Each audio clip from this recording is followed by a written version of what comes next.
Welcome back to Mallu knockout. അപ്പൊ അടുത്ത എപ്പിസോഡിലേക്ക് സ്വാഗതം. അപ്പൊ ഗായ്സ്, അപ്പൊ ഇന്ന് ഇവിടെ പറയാൻ പോകുന്നത് ഇസ്ലാമിക് ജെഡിയം പറ്റി അടുത്ത സെക്കൻഡ് പാർട്ട് പറയുന്നത്. ഫസ്റ്റ് പറയുന്നത് ഇസ്ലാമിലിയ ഒരു നറേറ്റീവ് ആണ്. അപ്പൊ അതിന് എനിക്ക് നിങ്ങൾക്ക് ഇപ്പൊ ഹാർഡ് കോർ ആയിട്ട് അല്ലെങ്കിൽ MMA കുറെ നാളായിട്ട് കാണുന്ന അല്ലെങ്കിൽ MMA ഇൻട്രസ്റ്റ് ഉള്ള കമന്റ് ചെയ്യാണ്ടിരിക്കരുത്. കാരണം എനിക്ക് നിങ്ങളുടെ കമന്റ്സ് ഇപ്പൊ MMA കണ്ടു തുടങ്ങിയാണെങ്കിലും നിങ്ങളുടെ ആരാണെങ്കിലും ബിഗിനറെ കുറെ നാട്ട് കാണുന്നവർ ആരാണെങ്കിലും നിങ്ങൾ ഒന്ന് കമന്റ് ചെയ്യണം. കാരണം ഈ നറേറ്റീവ് എനിക്കും നിങ്ങളുടെ അഭിപ്രായം അറിയാൻ ചാൻസ് ആണ്. കമന്റ് കൂടാൻ വേണ്ടി മാത്രമല്ല പറയണം. പിന്നെ കമന്റ് ചെയ്യാത്തവരോടൊന്നും പറയണം. ഗായ്സ്, അറിയാല നമ്മുടെ MMA കമ്മ്യൂണിറ്റി ഭയങ്കര ചെറുതാണ്. ഭയങ്കര പറഞ്ഞാൽ 1000 to 2000 വ്യൂസ് ഒക്കെ ഞങ്ങൾക്ക് ഈ ചാനലിൽ കിട്ടാറുള്ളൂ. അപ്പൊ ഇത് വ്യൂ കൗണ്ട് കൂടണമെങ്കിൽ നിങ്ങൾ കമന്റ് ചെയ്യണം. കമന്റ് ചെയ്ത് കഴിഞ്ഞാൽ നിങ്ങളുടെ സിമിലർ MMA അല്ലെങ്കിൽ നിങ്ങളുടെ സിമിലർ കണ്ടന്റ് കാണുന്ന ആൾക്കാർക്ക് ഇത് സജഷൻ പോകും. അപ്പോൾ ഒരു MMA കണ്ടു തുടങ്ങിയ ആൾക്കാരാണെങ്കിൽ അല്ലെങ്കിൽ പുതിയതായിട്ട് MMA കാണുന്നവരാണെങ്കിൽ ചാനൽ ഗ്രോ ആവും, MMA ഗ്രോ ആവും, നമ്മുടെ ഫാൻ ബേസ് ഗ്രോ ആവും, കേരള MMA കമ്മ്യൂണിറ്റി ഗ്രോ ആവും. അപ്പൊ അതുകൊണ്ട് കമന്റ് ചെയ്യാൻ നിങ്ങളോട് പറയുന്നു. എപ്പോഴും റിപ്പീറ്റ് ചെയ്ത് തെറിപ്പിക്കണല്ല, പറയാണ്ട് വേറെ ഇതില്ല. കാരണം കഴിഞ്ഞ പ്രാവശ്യം പറഞ്ഞിട്ട് നിങ്ങൾ എല്ലാവരും നല്ലോണം കമന്റ് ചെയ്തു. അപ്പൊ അതുകൊണ്ട് താങ്ക് യു. അപ്പൊ ഗൈസ്, വീഡിയോയിലേക്ക് കിടക്കാം. ഞാൻ പറയുന്നത് ഫസ്റ്റ് നറേറ്റീവ്സ് ആണ് ഗൈസ്. ഇപ്പൊ ഇസ്ലാം പറഞ്ഞിട്ടുണ്ട്, JDM ഞാൻ തോപ്പിച്ച വൈറ്റ് ഹൗസിൽ എനിക്ക് ഇലിയനെ വേണം.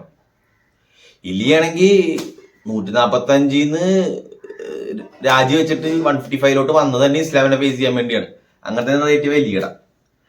അപ്പൊ ഗൈസ്, അപ്പൊ എന്തായാലും ഒരു കാര്യം ഉറപ്പായി 170 ഈ ഫൈറ്റ് നടക്കൂല. കാരണം ഇസ്ലാം പറഞ്ഞ് ഞാൻ ഇനി മസിൽ ലോസ് വരുത്തി 155 പോയി വെയിറ്റ് കട്ട് ചെയ്ത് ഡീഹൈഡ്രേറ്റ് ചെയ്ത് ഫൈറ്റ് ചെയ്യാൻ പോണില്ല. അപ്പൊ ഗൈസ്, ഞാൻ സപ്പോസ്ലി ഒരു ഹൈപ്പോത്തറ്റിക്കൽ എലിമെന്റ് പറയണാണ്. ഈ ഫൈറ്റ് നടന്ന് 170 ഈ ഫൈറ്റ് നടന്ന്. അപ്പൊ നിങ്ങളോടുള്ള ഇങ്ങനത്തെ ഒരു നറേറ്റീവ് അപ്പൊ വരുമോ? കാരണം ഇസ്ലാം വോൾക്കിനെ തോപ്പിച്ചപ്പോ തന്നെ ഷോർട്ട് ഗായ് അല്ലെങ്കിൽ 145 പൗണ്ടറിനെ തോപ്പിച്ചെന്ന് പറഞ്ഞ ആൾക്കാർ തള്ളിക്കളഞ്ഞു. ഇപ്പൊ ഇസ്ലാം ഇലിയനെ തോപ്പിച്ച്. അപ്പൊ ഈ നറേറ്റീവ് ഇങ്ങനെയാവോ? 145 പൗണ്ടർ ആയിരുന്ന ആളാ 155 പൗണ്ടിലോട്ട് അയാള് ബെൽറ്റ് വെക്കേറ്റ് ചെയ്ത് തല്ലുപിടിക്കാൻ വേണ്ടി ഫൈറ്റ് ചെയ്യാൻ വേണ്ടി വന്ന് ബോൾഡായിട്ട്. അപ്പൊ ഇസ്ലാം 170 പോയി. എന്നിട്ട് 170 വിളിച്ചു വരുത്തണ് എന്ന് പറഞ്ഞാൽ 145 പൗണ്ടർ ആയ ആളെ 170 വെയിറ്റ് ക്ലാസ്സിൽ വിളിച്ചു വരുത്തി അവിടെ ഇടിക്കണ്. ഞാൻ ഉദ്ദേശിച്ച നറേറ്റീവ് നിങ്ങൾക്ക് മനസ്സിലായ? 170 പൗണ്ട് എന്ന് പറഞ്ഞാൽ ഇസ്ലാമിനാണ് കുറച്ചുകൂടി നാച്ചുറലായ ബിഗറായ ഇസ്ലാമിന് വേണ്ടി. അപ്പൊ 145 പൗണ്ടി ഫൈറ്റ് ചെയ്ത ചെറിയൊരാളെ 170 വിളിച്ച് അവിടെ ഇടിക്കണ്. അപ്പൊ അതൊരു കുറച്ചിലല്ലേ? അങ്ങനെ ഒരു നറേറ്റീവ് വരാൻ ചാൻസ് ഉണ്ടോ? ഇതാണ് എന്റെ ക്വസ്റ്റ്യൻ. ഇതെന്തുമാത്രം നിങ്ങൾക്ക് ഇത് കണക്ട് ആയെന്നറിയില്ല. ഞാൻ പറയുന്ന പോയിന്റ് മനസ്സിലായിട്ടുണ്ടാവും. എന്നാലും ഞാൻ പറയാൻ ഉദ്ദേശിക്കുന്നതാണ്. കാരണം വോൾക്കിനെ വരെയും 145 പൗണ്ട് തോപ്പിച്ചപ്പോ ഷോർട്ട് ഗാനെ തോപ്പിച്ചെന്ന് പറഞ്ഞ ആൾക്കാരാണ്. അപ്പൊ നമ്മൾ ഇതിന്റെ റിസ്ക് ടു റിവാർഡ് റേഷ്യോ എടുത്ത് നോക്കിയേ. ഇസ്ലാമായിട്ട് തോറ്റു കഴിഞ്ഞാലും ഇലിയക്ക് വലിയ കാര്യമായിട്ട് നഷ്ടപ്പെടാനില്ല. കാരണം ചാൾസ് ഒലിവേറിനെ കൂടി തോക്കണ പോലെ അല്ല ഇസ്ലാമായിട്ട് തോറ്റു കഴിഞ്ഞാലും പറഞ്ഞു നിൽക്കാം. കാരണം ഗ്രേറ്റസ്റ്റ് 155 പൗണ്ടർ ആയിട്ടാ അല്ലെങ്കിൽ അത്ര സ്കിൽഡ് ആളായിട്ടാ തോറ്റേക്കണം. ഫ്യൂച്ചർ ഗോഡ്സ് സ്ഥാനം വരെ നിൽക്കാൻ പൊട്ടൻഷ്യൽ ഉള്ള ആളായിട്ടാ തോറ്റേക്കണം. പക്ഷെ നേരെ മറിച്ച് ഇസ്ലാം ഇത് തോറ്റു കഴിഞ്ഞാൽ അതൊരു ഇസ്ലാമിനാണ് കൂടുതൽ ഡാമേജ് വരാൻ പോണ ഈ ലോസ്. കാരണം more people expect Islam to win. Islam ആയിരിക്കും ഒരു പൊട്ടിക്ക് ഫേവറേറ്റ്. പിന്നെ ഇസ്ലാമാണ് bigger fighter, more accomplished fighter. കുറെ നാളായിട്ട് 10 കൊല്ലം അക്കംപ്ലിഷ്മെന്റ് ചെയ്ത് പ്രൂവൺ ഇലിയും പ്രൂവൺ ആണെങ്കിലും ഒരുപാട് പ്രാവശ്യം പ്രൂവ് ചെയ്ത ആളാണ് ഇസ്ലാം. അപ്പൊ റിസ്ക് ടു റിവാർഡ് റേഷ്യോയും ഭയങ്കര ഹൈ ആണ്. ഇസ്ലാമിന് ലോ ആണ്, ഇലിയക്ക് ഹൈ ആണ്. അപ്പൊ അങ്ങനെ കുറച്ച് കാര്യങ്ങളുണ്ട് ഇസ്ലാമിന് ഇതിനകത്ത്. പക്ഷെ നമ്മ ഇസ്ലാമിന്റെ ഇപ്പൊ ഞാൻ പറഞ്ഞ നറേറ്റീവ് ഒന്ന്, പക്ഷെ ഇസ്ലാമിന്റെ പോയിന്റ് ഓഫ് വ്യൂ എടുത്ത് നോക്കിയേ. 155 ഇസ്ലാമിന് ടൈം ആയപ്പോ ഇസ്ലാം 170 പോയി. ഇലിയായിട്ട് ഫൈറ്റ് ചെയ്യണമെന്ന് എനിക്കും ആഗ്രഹമുണ്ട്, എല്ലാവർക്കും ആഗ്രഹമുണ്ട്. പക്ഷെ അത് നടന്നില്ല എന്തോ കാരണം കൊണ്ട്. കാരണം ഇസ്ലാം ഓൾറെഡി ഡിസൈഡ് ചെയ്തെന്നാ പറഞ്ഞത്. ഇപ്പൊ 170 പോയിട്ട് ഇസ്ലാം ഇനിയിപ്പോ ഇലിയനെ തോപ്പിച്ചു കഴിഞ്ഞാലും ഇപ്പൊ 170 ഇസ്ലാം പോയി. ഇസ്ലാം അത്രയും വെയിറ്റ് ഗെയിൻ ചെയ്തിട്ടല്ലേ പോണ കാര്യം. അപ്പൊ 155 170 ഇപ്പൊ ഒരുപാട് വെയിറ്റ് വ്യത്യാസമുണ്ട്. 15 പൗണ്ട് എന്ന് പറഞ്ഞാൽ 15 പൗണ്ടിന്റെ ഡിഫറൻസ്. ഇസ്ലാം അത്രയും വെയിറ്റ് കയറ്റി ഓഫീസിനെ കയറ്റിട്ടാണ് കട്ട് ചെയ്യണം. അപ്പൊ ഇനി തിരിച്ച് 155 നൈറ്റ് മെയർ ആയിക്കോളൂ. മസിൽ ലോസ് വരുത്തേണ്ടി വരും. ഫാറ്റ് മാത്രം കട്ട് ചെയ്താൽ പോരാ. മസിൽ ലോസ് വരുത്തി ഡീഹൈഡ്രേറ്റ് ആയി ഡിപ്ലീറ്റഡ് ആയി ഇലിയായിട്ട് 155 ഫൈറ്റ് ചെയ്യണത് ഭയങ്കര ഒരു ഡേഞ്ചറസ് പ്ലാൻ ആണ് ഗൈസ്. കാരണം ഇലി അറിയാലോ, ഡീഹൈഡ്രേറ്റ് ആയിട്ട് ചിന്നിയായിട്ട് ഇസ്ലാം ചെറിയ ചിന്നി ഇഷ്യൂസിലാണ്. ഇലിയ പോലത്തെ ഫൈറ്ററെ കൂടി പോയി കഴിഞ്ഞാൽ 5 റൗണ്ട് ബാറ്റിലാണ് ഒരെണ്ണം കൊണ്ടു കഴിഞ്ഞാൽ അത് ഭയങ്കര റിസ്ക് ആണ്. അപ്പൊ ഇസ്ലാമിന്റെ പോയിന്റ് ഓഫ് വ്യൂ അതിൽ ലോജിക്കലാണ്, നമുക്ക് മനസ്സിലാക്കാം. പക്ഷെ നെറേറ്റീവ്സ് ഇതായിരുന്നു എന്റെ ക്വസ്റ്റ്യൻ. അപ്പൊ നിങ്ങൾക്ക് ഈ ടോപ്പിക്കിൽ എന്താ തോന്നുന്നതെന്ന് വെച്ചാൽ നിങ്ങൾ കമന്റ് ചെയ്യും അടിയിൽ. പിന്നെ അടുത്ത നമുക്ക് പറയാൻ പോണ JDM ചേട്ടനും ഇസ്ലാം ചേട്ടനും. ഇത് ഞാൻ പറഞ്ഞില്ലേ, എനിക്കും പിക്ക് ചെയ്യാൻ ഒരുപാട് ബുദ്ധിമുട്ടുള്ള ഫൈറ്റ് ആണ്. കാരണം നിങ്ങൾ ഒന്ന് ആലോചിച്ച് നോക്കി. ഇപ്പൊ ഞാൻ ഇനി JDMന്റെ നെറേറ്റീവിലാണ്ട പോയിന്റ് സംസാരിക്കാൻ പോണം. ഇസ്ലാം വീസസ് വോൾക്കനോവ്സ്കി 1 അത് എക്സാമ്പിൾ വോട്ട് ചെയ്യാനാണ് ഞാൻ. അപ്പൊ ആ ഫൈറ്റ് നമ്മൾ കണ്ടതാണ്. ആ ഫൈറ്റിൽ വോൾക്ക് അത്യാവശ്യം റെസ്ലിംഗിൽ ഇസ്ലാമായിട്ട് പിടിച്ചു നിന്ന് കുറെ പ്രാവശ്യം കുറെ സ്റ്റഫ് ചെയ്ത് ടേക്ക് ഡൗൺ ചെയ്യപ്പെട്ടതാലും പിടിച്ചു നിന്ന്. ആ സമയത്ത് ഇസ്ലാമിനെ ഹെൽപ്പ് ചെയ്ത് ഫുള്ള് ക്രെഗ് ജോൺസ് ആണ്. ക്രെഗ് ജോൺസ് ചേട്ടൻ നല്ല രീതിയിൽ ക്യാമ്പ് കൊടുത്ത്. അപ്പൊ നിങ്ങൾ ഒന്ന് ആലോചിച്ച് നോക്കിയേ, വോൾക്കിനേലും സ്ട്രോങ്ങറും ബിഗറുമായ ഒരാളാണ് ജാക്ക് ഡെല. ഓരോ ഫൈറ്റ് കഴിയുമ്പോഴും ജാക്ക് ഡെലയുടെ take down and defence and wrestling improve ആയി വന്നിട്ടുണ്ട്. 170 ഒരുപാട് പ്രാവശ്യം ഫൈറ്റ് ചെയ്ത് എക്സ്പീരിയൻസ് ഉള്ള 170 നാച്ചുറൽ ആക്കി വെച്ചേക്കുന്ന ഒരാളാണ് ജാക്ക് ഡെല. അപ്പൊ വോൾക്കിനേലും കുറച്ചും കൂടി അടിപൊളിയായിട്ട് റെസ്ലിംഗ് ജാക്ക് ഡെലക്ക് ഇസ്ലാമായിട്ട് കൊടുക്കാൻ പറ്റുമോ? അതൊരു കൺസേണിങ് ആണ് ഇസ്ലാമിന്റെ ഭാഗത്ത്. കാരണം വോൾക്ക് എന്ത് ചെയ്തതിനും കുറച്ചുകൂടി കാരണം വോൾക്കിന്റെ അത്രയും pure tech down ability skilled ആണ് ജാക്ക് ഡെല എന്ന് എനിക്ക് അറിയാൻ പാടില്ല. പക്ഷെ ജാക്ക് ഡെല ഇത്രയും നാളത്തെ ക്യാമ്പ് പ്രിപ്പയർ ചെയ്തതും കഴിഞ്ഞ കുറെ നാളായിട്ടുള്ള റെസ്ലിംഗ് കോൺസ്റ്റന്റ് വർക്കിംഗ് കാരണം വോൾക്കിനേലും ബിഗറും സ്ട്രോങ്ങറും ആയ ഒരാള് ഇസ്ലാം റെസ്ൽ ചെയ്യുമ്പോൾ ഇസ്ലാമിന് ക്രെഗ് ജോൺസിന്റെ ഹെൽപ്പോടെ അത് അവന് ചെയ്യാൻ പറ്റുമോ? അത് ഒരു ക്വസ്റ്റ്യൻ ആണ്. പിന്നെ JDMന്റെ ഫൈറ്റ് എടുത്ത് പറയണമെങ്കിൽ ഗൈസ് നമുക്കറിയാലോ, കോമ്പിനേഷൻ പഞ്ചസ് UFC ഇടുന്ന ആൾക്കാർ കുറവാണ്. കോമ്പിനേഷൻ പഞ്ചസ് ആൾക്കാർ അറിയാം. പക്ഷെ JDM ഇല്ലേ, combination punches beautifully aesthetically pleasing ആയിട്ട് വരുന്ന ഒരാളാണ്. കാരണം നിങ്ങൾക്ക് അറിയാലോ, ഇലിയ ടുപൂറിയ കിഡ്ലൻ ബോക്സറാണ്. ഇപ്പൊ ബെസ്റ്റ് ബോക്സറിന് യൂസ് ചെയ്യുന്ന എല്ലാവരും പറയുന്നതാണ് ഇലിയ. പക്ഷെ അപ്പോഴും ആൾക്കാർ ചെറുതായിട്ട് സൈഡിൽ നിന്ന് പറയുന്ന ഒരു പേരാണ് JDM. അവിടെ നിന്ന് ആരെങ്കിലും ഒക്കെ JDM എന്ന് പറയാറുണ്ട്. അതൊക്കെ കാര്യം എന്ന് പറയുമോ, JDM ബോക്സിംഗ് അത്ര ക്രിസ്പാണ്. പിന്നെ JDMന്റെ ബോക്സിംഗ് പ്രത്യേകത ലെങ്തി കോമ്പിനേഷൻ. ഇപ്പൊ ഇലിയ എന്ന് പറഞ്ഞാൽ 69 റീച്ച് വെച്ച് അവന്റെ അറിയാം. പക്ഷെ JDM ഒരു 73 ഒക്കെ വെച്ച് റീച്ച് ഉണ്ട്. അപ്പൊ അത് ഫുള്ളി യൂട്ടിലൈസ് ആണ് കോമ്പിനേഷൻ. ഇപ്പൊ കെവിൻ ഹോളിനായിട്ടുള്ള ഫൈറ്റിന് കോമ്പിനേഷൻ അറിയാൻ പറ്റും. Lengthy combination. ഇപ്പൊ അടുത്തിരുന്നല്ല പുള്ളിയാണ് ലെങ്ത്. അപ്പൊ അതിന്റെ വ്യത്യാസം എന്താണ്, ദൂരം കോമ്പിനേഷൻ അറിയുമ്പോൾ സേഫ് ആണ്. കാരണം അപ്പോണന്റിന്റെ കൗണ്ടർ അത്ര ഇതില്ല. ഈ JDM കുറച്ച് ഇതാണ്. പക്ഷെ JDM റിസ്ക് ഇത് ആ സമയത്ത് JDM എഫക്റ്റീവ് ആണ്. പിന്നെ JDM ഒരു സ്നൈപ്പറാണ്. കാരണം ഭയങ്കര ആക്യുറേറ്റ് ആയ ഒരു ഇതാണ്. ദൂരെ നിന്ന് സ്നൈപ്പ് ചെയ്യാനൊക്കെ കഴിവുള്ള ഒരാളാണ്. അപ്പൊ സ്ട്രൈക്കിംഗ് ആയിട്ട് ഇസ്ലാം ഒരിക്കലും പോലും നിൽക്കാൻ ഇസ്ലാം സ്ട്രൈക്കിംഗ് മോശം ഒരാളല്ല. ഇസ്ലാം കെയർഫുൾ എഫക്റ്റീവ് സ്ട്രൈക്കറാണ്. കാരണം നിങ്ങൾ കണ്ടിട്ടുണ്ടാവും, ഇസ്ലാം ഒരിക്കലും ഡേഞ്ചർ സോണിൽ അവന്റെ തലേന്നും കൊണ്ട് ഇട്ട് വെക്കാറില്ല. ഒരു പഞ്ചക്കെറിഞ്ഞ് കഴിഞ്ഞാൽ അഡ്രിയാന മാർട്ടിൻ 2015 തോറ്റേ പിന്നെ ഇപ്പോഴും കുറച്ച് ഫിക്സ് ചെയ്യാൻ കുറച്ച് മിസ്റ്റേക്ക് ഉണ്ട്. കാരണം ലൈറ്റ് സ്ട്രൈക്കർ ഒന്നും അല്ല. എന്നാലും പഞ്ചെറിഞ്ഞ് കഴിഞ്ഞാൽ അപ്പൊ തന്നെ തിരിച്ച് back the position hands up ചെയ്യും. ഡിഫെൻസീവ്ലി ഇവിടെ ജിറിയനൊക്കെ പോലെ ഇങ്ങനെ കൈവിട്ടു അങ്ങനത്തെ ഒരാളല്ല. ഇപ്പോൾ ഡിഫെൻസീവ്ലി കെയർഫുൾ ആയിട്ട് ഔട്ട് ഓഫ് ദി ലൈൻ പോകാനത്തെ ശ്രദ്ധിക്കുന്ന ഒരാളാണ്. അത് ഇസ്ലാമിന്റെ ഫൈറ്റിൽ കാണുന്നുണ്ട് അതിന്റെ ഗുണം. നല്ല ബേസ് ഉള്ള ആളാണ്.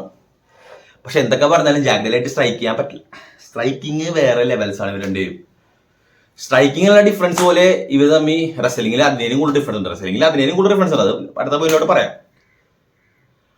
അപ്പൊ മനസ്സിലായ, ഫസ്റ്റത്തെ 2 റൗണ്ടൊക്കെ രണ്ട് ടേക്ക് ഡൗൺ ഒക്കെ സ്റ്റഫ് ചെയ്ത് കഴിഞ്ഞാൽ ഇസ്ലാമിന് ആദ്യത്തെ 2 റൗണ്ട് ടേക്ക് ഡൗൺ ചെയ്യാൻ പറ്റില്ല. സ്ട്രൈക്ക് ചെയ്യാൻ ഫോഴ്സ് ചെയ്ത് കഴിഞ്ഞാൽ ഈ ഗെയിമിന്റെ ഇത് മാറി. ഇസ്ലാം നെച്ചൊന്ന് ഇടിച്ചു തുടങ്ങും. എനിക്ക് വരാൻ ടെൻഷനായി പോകും. കാരണം ജാക്കിന്റെ ഇത് കൂടി. അപ്പൊ അതൊക്കെയാണ് ഇതിന്റെ ഇത്. ഇനി ഇപ്പൊ ജാക്കിന്റെ ഗുണങ്ങൾ പറഞ്ഞ് റെസ്ൽ ചെയ്യപ്പെട്ട് കഴിഞ്ഞാൽ ജാക്കിന് എന്തുമാത്രം ചെയ്തിട്ടുണ്ട്, എന്തുമാത്രം പ്രിപ്പറേഷൻ ഉണ്ട് എന്ന് നമുക്ക് കണ്ടറിയാം. ഇനി ഇസ്ലാമിന്റെ ബെനിഫിറ്റോട്ട് പോകുമ്പോ ഗൈസ്, ഇസ്ലാം എന്ന് പറഞ്ഞാൽ എന്താണ്? ഇപ്പൊ ബലാലിനെ ഇപ്പൊ ഞാൻ കഴിഞ്ഞ വീഡിയോയിൽ പറഞ്ഞായിരുന്നു, ഇസ്ലാം അല്ല ബലാലെന്ന്. നേരെ മറച്ചാണ്ട, ബലാൽ അല്ല ഇസ്ലാം. അപ്പൊ സംഭവം ഞാൻ പറയാൻ ഉദ്ദേശിക്കുന്നത് വെച്ച് കഴിഞ്ഞാൽ, ഇപ്പൊ നമ്മ മറ്റേ ആ ദേവാസുരം പടമില്ലേ, ദേവാസുരം പടത്തില് ഇപ്പൊ മോഹൻലാലിന്റെ കുറച്ച് ചിങ്കിടികളില്ലേ, ഭരതൻ, ഹൈദ്രോസ്, അങ്ങനെയുള്ളവരൊക്കെ. ഞാൻ ഉദ്ദേശിച്ചത് മറ്റേ മണിയമ്പിളി രാജുവൊക്കെ.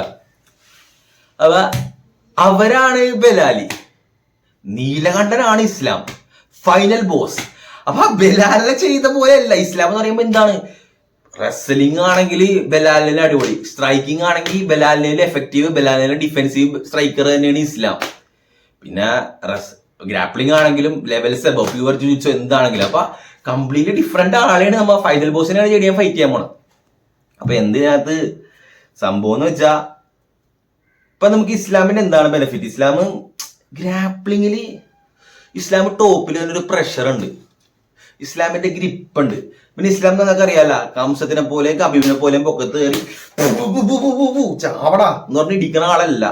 ഓരോ പഞ്ചിനും അർത്ഥമുണ്ട്. ഇസ്ലാം ഒരു പഞ്ച് ചെയ്യണം എന്തിനാണ്?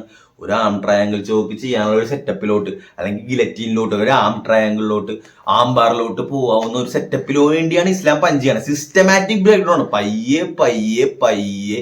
ഇപ്പൊ ചെസ്സിൽ ഒരു മാസ്റ്റർ ഇല്ലേ, എല്ലാ കാളും ഗ്യാപ്പ് ഉടച്ച് അവസാനം ഒരു ചെക്ക് മേറ്റ് അടിക്കൂലേ, അതാണ്. കബീബും മറ്റേ കംസത്തൊക്കെ നേരെ വന്ന് രാജാവിനെ ഒട്ടിക്കാനുള്ള സീനാണ്. അപ്പൊ അങ്ങനത്തെ ഒരു ഫൈറ്ററാണ്. ടോപ്പ് കൺട്രോളും ടോപ്പ് പ്രഷറും ബെസ്റ്റാണ്. പിന്നെ ഇസ്ലാമിനെ JDM പറഞ്ഞില്ലേ, JDM റെസ്ലിംഗ് മാത്രമല്ല, ജൂഡോ ബ്ലാക്ക് ബെൽറ്റ് ആണ്. ജൂഡോ നല്ലോണം യൂട്ടിലൈസ് ചെയ്യുന്ന ഒരാളാണ് KG സൈഡിൽ നിന്നൊക്കെ. അപ്പൊ അതൊക്കെ ഭയങ്കരമായിട്ട് നമ്മുടെ ചെക്കന് JDM ട്രബിൾസ് കൊടുക്കും. പിന്നെ ഇപ്പൊ സ്ട്രൈക്കിംഗ് ആണെങ്കിലും ഭയങ്കര JDM ആയിട്ട് എടുക്കുന്ന റെക്ലസ് ആയിട്ട് സ്ട്രൈക്ക് ചെയ്യുന്ന ആളല്ല, പേടിച്ച് അല്ലെങ്കിൽ പേടി എന്നല്ല ഉദ്ദേശിച്ചത്, ബുദ്ധിപൂർവമായുള്ള ഫിയർ, കെയർഫുൾ ആയിട്ട് സ്ട്രൈക്ക് ചെയ്യുന്ന ഒരാളാണ്. അപ്പൊ ഇസ്ലാമിന്റെ ഗെയിം പ്ലാൻ ഇസ്ലാം എന്ന് പറഞ്ഞു കഴിഞ്ഞ് take him down and make him tired, make him tap. അപ്പൊ ഇത്രയാണ് ഇസ്ലാമിന്റെ പോസിറ്റീവ്സ്. അപ്പൊ നമുക്ക് കണ്ടറിയാം എന്താണ് സംഭവിക്കണമെന്ന്. എനിക്കും ശരിക്കും ഒരു വിന്നറപ്പിക്കാൻ പറഞ്ഞാൽ കണ്ടു കണ്ടാണ് ഞാൻ ഇസ്ലാമിനെ പറയുള്ളൂ ഇപ്പോഴും. പക്ഷെ ഞാൻ പറഞ്ഞില്ല, ഒരിക്കലും ചെയ്യണമെന്ന് ഷോക്ക് ആവാൻ പോണില്ല. നമുക്കറിയാം first 2 round take down stuff ചെയ്യുമോ, ഇസ്ലാമിന്റെ വില്ല് ഇമ്പോസ് ചെയ്യാൻ പറ്റുമോ? ഇപ്പൊ ഇസ്ലാമിന് ഒരു സംഭവമൊക്കെ ഉണ്ട്. ഇപ്പൊ പറയട്ടെ, വോൾക്ക് 1 ഇസ്ലാമിന്റെ ഒരു കാര്യം കൂടി ഞാൻ പറഞ്ഞേക്കാം, എപ്പോഴും പറഞ്ഞ പോലെയാണ്.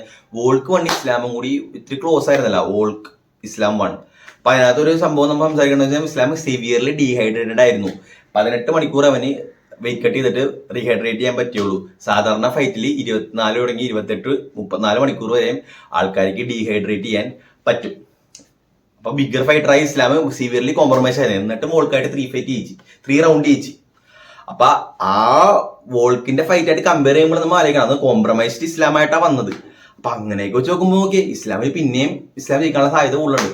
എന്ന് തോന്നാലും ഞാൻ അവസാനമായിട്ട് ഒരു കാര്യം പറയാം, MMA ബെറ്റർ ഇസ്ലാം ജയിക്കണം. കാരണമില്ലേ, JDM അടിപൊളിയാണെങ്കിലും JDM ഫാൻസ് ആയിട്ട് കണക്ട് ആവാത്ത ഒരു ഫൈറ്ററാണ്. JDM ഒരിക്കലും ഫാൻസ് ആയിട്ട് ഒരു വലിയ ബിഗർ ഒറയുള്ള ഒരു സ്റ്റാർ, സൂപ്പർ സ്റ്റാർ ആയിട്ട് പോകാൻ പോണില്ല.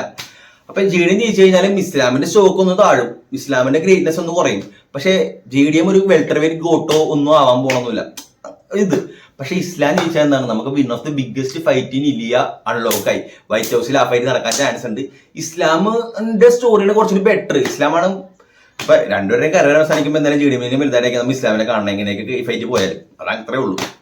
അപ്പൊ അല്ലെങ്കിൽ JDM ഇനി അൺബിലീവബിൾ തിങ്സ്, അത്ര അത്ഭുതകരമായ കാര്യങ്ങൾ ചെയ്യണം, അതെനിക്ക് തോന്നുന്നില്ല. ഇപ്പൊ MMA ബെറ്ററും നമ്മുടെ MMA ആസ് എ സ്പോർട്സ് കേരളത്തിൽ വളരാനും എല്ലായിടത്തും വളരാനും ഓൾറെഡി ഓറയുള്ള ഇസ്ലാം മഹാചഫിനാണ്. ഇസ്ലാം മഹാചഫ് ജയിക്കുന്ന കാര്യം നല്ലതെന്ന് ഞാൻ പറയുള്ളൂ.